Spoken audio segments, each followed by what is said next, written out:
Point समझना है। बेटा तुम खड़ी क्यों हो क्लास? सीट नहीं मिल रही, आगे आ जाओ, थर्ड लाइन में आ जाओ, थर्ड लाइन में बैठा लो बेटा इसको। फिर तेरी बहन को जब कोई कहेगा यहाँ आके बैठ जा, फिर अच्छा लगेगा? थोड़ा लिमिट में रहना चाहिए ना। बैठ जाओ बेटा। चलो अपने देखो, अपने व्यवहार को ऐसा रखो जैसा तुम दूसरे के साथ करो, तुम्हारी बहन के साथ वही होगा। यहाँ नहीं, जहां वो कॉलेज में जाएगी वहां होगा, बस में होगा, ऑटो में होगा। समाज सबसे मिलके बनता है। तुम घटिया हो ना किसी के लिए, तो तुम्हारी बहन के लिए 100% कोई ना कोई घटिया। भगवान जो है कर्मा रिटर्न्स बैक है, ये सीधी थ्योरी है ये। और ये मैं अपने लिए भी मानती हूँ, मैं अपनी बेटी के लिए भी मानती हूँ।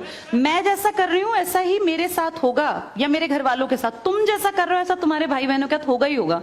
हम किसी भी बेटी के साथ गलत करेंगे ना, तो अपने आप को इसके लिए तैयार रखना कि मेरी बहन भी पढ़ने निकलेगी। आज छोटी है तो कल निकलेगी। चाचा की बेटी, मामा की बेटी, ऐसा नहीं कोई घर में रिश्ते ही ना हो, माँ भी तो होगी।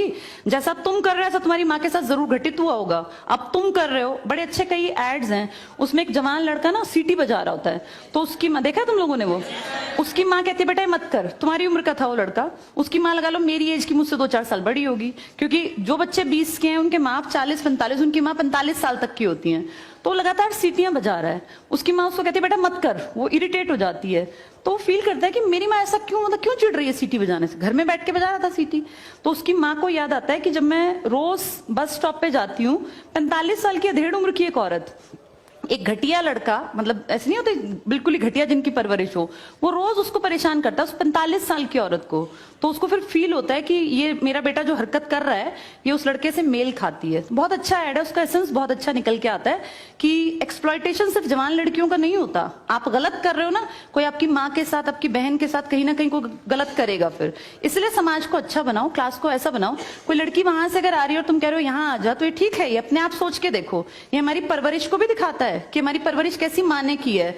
अपनी बेटियों को जितने हम संस्कार देते हैं ना, उससे ज्यादा बेटों को देने चाहिए, क्योंकि गलत करने वाले लड़के ही तो है ना, किसी के प्रति गलत कमेंट करने वाले। ये ठीक नहीं होता। इतने काबिल बनो कि कोई तुम्हारे साथ बैठना चाहे। तुम्हें ये कहना पड़ रहा है कि यहाँ के बैठ जाओ, तुम कोई वो छिछोरे 70-80 के दशक के लड़के थोड़ी ना हो, पढ़े लिखे 21वीं-22वीं सदी के लड़के बैठे हो। तुम कोई बच्चे नहीं हो। अब अपने व्यवहार को इतना अच्छा बनाओ, क्योंकि जब गलत बात बोलो ना तो ये सोच के बोलना कि मेरे घर में जो औरत है ना उसको ये सहना पड़ रहा है कहीं ना कहीं।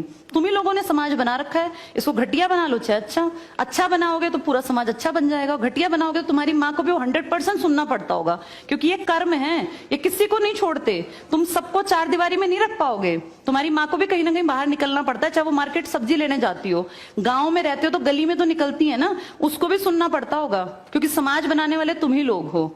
तो ये ध्यान रखो सबको कि भाई किसी को हमारे किसी भी कमेंट से बुरा ना लगे, और इनको अलग मत समझो।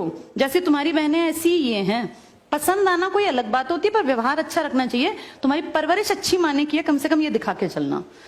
चलो ये टॉपिक